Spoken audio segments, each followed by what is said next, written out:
Hello everyone, ये है CBSE top study और आप रीड कर रहे हैं what happen when metals react with water. अगर मेटल्स की रिएक्शन वाटर के साथ में हो रही है तो क्या होगा। तो ये सारी चीज़ हम आज पढ़ने वाले हैं इस वीडियो में। ये है 10th क्लास का साइंस सब्जेक्ट का तीसरा चैप्टर मेटल्स और नॉन मेटल्स के बारे में। तो यहाँ पर हमें पहली क्या बात है कि टीचर असिस्टेंट की आवश्यकता है। फिर जो हमने मेटल्स के सैंपल कलेक्ट कर रखे हैं उसमें से हमें कुछ एक मेटल्स या कुछ मेटल्स के टुकड़े लेने हैं स्मॉल पीसेस के रूप में, एक एक करके देखना है हमें। तो पहले हमें एक बीकर लेना है, उसमें हाफ फिल्ड वाटर लेना है, कोल्ड वाटर होना चाहिए, और उसमें वो टुकड़ों को डाल देना है। फिर हमें ऑब्जर्व करना है कि वहाँ पर क्या रिएक्शन हो रही है। तो हमें देखना है कि वो उनमें से कोई रिएक्शन हो रही है या नहीं, उसमें कोई मेटल्स फायर पकड़ रहा है या फिर कुछ समय के बाद फ्लोटिंग करना शुरू कर दे रहा है, या उनमें से कोई भी रिएक्ट नहीं कर रहा है वो कोल्ड वाटर के साथ में। तो हमें उस बीकर से निकाल करके दूसरा बीकर लेना है, उसको आधा गर्म पानी से भर देंगे हॉट वाटर में, उसमें उन मेटल्स को टुकड़ों को डालना है। ऐसा करते हुए हमें देखना है कि कौन सा रिएक्शन हो रही है किस मेटल के साथ में और कौन सा नहीं हो रही है। Metals that did not react with hot water arrange the operators as soon in. अब नीचे एक ऑपरेटर्स दिया गया है जिस तरह से हमें उसे तैयार करना है, और फिर उन मेटल्स को उसमें हमें रिएक्शन करवानी है जिनको ना हॉट वाटर के साथ में हो रही है और ना ही कोल्ड वाटर के साथ में रिएक्शन कर रहे हैं। और फिर हम उन सारी चीज़ों को रिएक्शंस को हम ऑब्जर्व करेंगे। तो यहाँ पर फिर उनको हम जैसे वो रिएक्शन करेंगे इंक्रीजिंग और डिक्रीजिंग ऑर्डर में उनकी रिएक्टिविटीज़ को हम देख लेंगे। तो यहाँ पर आप ऑपरेटर्स देख सकते हैं किस तरह से ऑपरेटर्स को सजाया गया है। यहाँ पर बर्नर लेना है और मेटल सैंपल्स को यहाँ टेस्ट ट्यूब में रख लेना है। फिर glass wool solved in water, इस जो वाटर ग्लास वूल है, कांच का रेसे हैं, फाइबर्स हैं, ग्लास वूल है, ऊन है, जिसमें वाटर फिल्ड है, वो सोक्ड है उसके अंदर वाटर, और फिर उसको हमें गर्म करना है बर्नर की मदद से।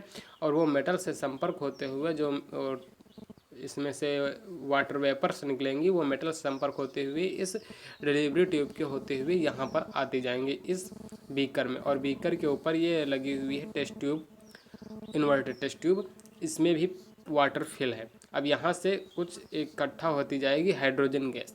तो हम यहाँ पर देखेंगे ये ऐसा कैसे हुआ और क्यों, किस तरह से हुआ। ये जो रिएक्शन हो रही है वो स्टीम के साथ में मेटल्स की, अर्थात वाटर का जो दूसरा स्टेट होता है स्टीम भाप अवस्था, उससे रिएक्शन मेटल्स की हो रही है। तो metals react with water and produced metal oxide and hydrogen. जब मेटल की रिएक्शन वाटर से होती है तो मेटल ऑक्साइड और हाइड्रोजन गैस मिलती है। ये हमें इन सब चीज़ों से पता चलेगा। Metal oxide that are soluble in water, जो मेटल ऑक्साइड होते हैं वो और सॉल्युबल होते हैं वाटर में, वो डिजॉल्व हो जाते हैं यहाँ पर इस बीकर के अंदर। मेटल हाइड्रोक्साइड, अब यहाँ पर आप देख सकते हैं दोनों की वर्ड इक्वेशन दी गई है। जब मेटल की रिएक्शन वाटर के साथ में होती है तो मेटल ऑक्साइड और हाइड्रोजन बनकर तैयार होता है, और ये मेटल ऑक्साइड फर्दर वाटर से रिएक्शन करके मेटल हाइड्रोक्साइड तैयार कर लेता है। अर्थात यहाँ पर जो हमें सोल्यूशन मिलेगा वो मेटल हाइड्रोक्साइड का होगा।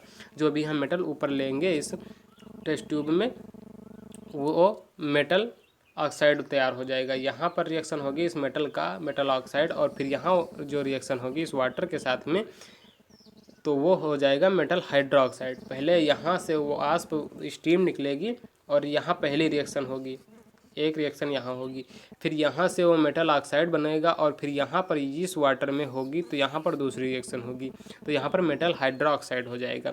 इस तरह से आप यहाँ दो रिएक्शन देख सकते हैं। फिर आगे देखते हैं फिर आगे क्या क्या होता है। जब यहाँ पर हम अब सैंपल ले लेते हैं, पोटेशियम और सोडियम की बात करते हैं। तो जब पोटेशियम की वाटर वेपर से वाटर स्टीम से रिएक्शन हुई तो पोटेशियम हाइड्रोक्साइड बन के तैयार हुआ और हाइड्रोजन गैस निकली। अब इसी तरह से कैल्शियम की रिएक्शन आप देख सकते हैं, कैल्शियम हाइड्रोक्साइड और हाइड्रोजन गैस निकल रही है। यहाँ पर लिखा रिएक्शन ऑफ कैल्शियम, कैल्शियम की जो रिएक्शन है वाटर के साथ में वो लेस वायलेंट है। यहाँ पर ये सोडियम की रिएक्शन वायलेंट है, यानी यहाँ पर बहुत तेज़ी के साथ में रिएक्शन होने लगती है, कोल्ड वाटर के साथ में ही होने लगती है। Case of sodium and potassium, जो सोडियम और पोटेशियम की केस है, इस केस में जो रिएक्शन है वो एक्जोथर्मिक रिएक्शन हो रही है। यहाँ पर ऊष्मा बाहर निकल रही है क्योंकि कोल्ड वाटर के साथ में ही इनकी रिएक्शन शुरू हो जाती है, पोटेशियम और सोडियम की। अब इसी तरह कैल्शियम की बात करते हैं तो ये पोटेशियम और सोडियम की तुलना में लेस वायलेंट है, और यहाँ पर इन की रिएक्शन स्लोली होती है और कैल्शियम हाइड्रोक्साइड बनता है और हाइड्रोजन गैस बनती है। Calcium starts floating because the bubbles of hydrogen gas formed stick to the surface of metal. जो मेटल होते हैं इनके सरफेस से हाइड्रोजन गैस के बबल चिपक जाते हैं और जो कैल्शियम होता है वो ऊपर फ्लोट करने लगता है वाटर में। Magnesium does not react with cold water. जो मैग्नीशियम है वो कोल्ड वाटर के साथ में रिएक्शन नहीं करता है। It reacts with hot water. Magnesium की रिएक्शन हॉट वाटर के साथ में होती है और मैग्नीशियम हाइड्रोक्साइड और हाइड्रोजन गैस का निर्माण करते हैं। It also start floating. ये भी रिएक्शन होने के बाद में फ्लोट करना शुरू कर देते हैं वाटर में, क्योंकि जो बबल्स हैं हाइड्रोजन गैस के वो सरफेस से चिपक जाते हैं। वहीं सेम प्रोसेस जो कि कैल्शियम से हो रही थी। मेटल्स लाइक एल्यूमिनियम, जो एल्यूमिनियम होता है, एल्यूमिनियम की बात करते हैं, आयरन, जिंक, इन सब की जो रिएक्शन है वो ना तो ही कोल्ड वाटर के साथ में होती है और ना ही हॉट वाटर के साथ में होती है।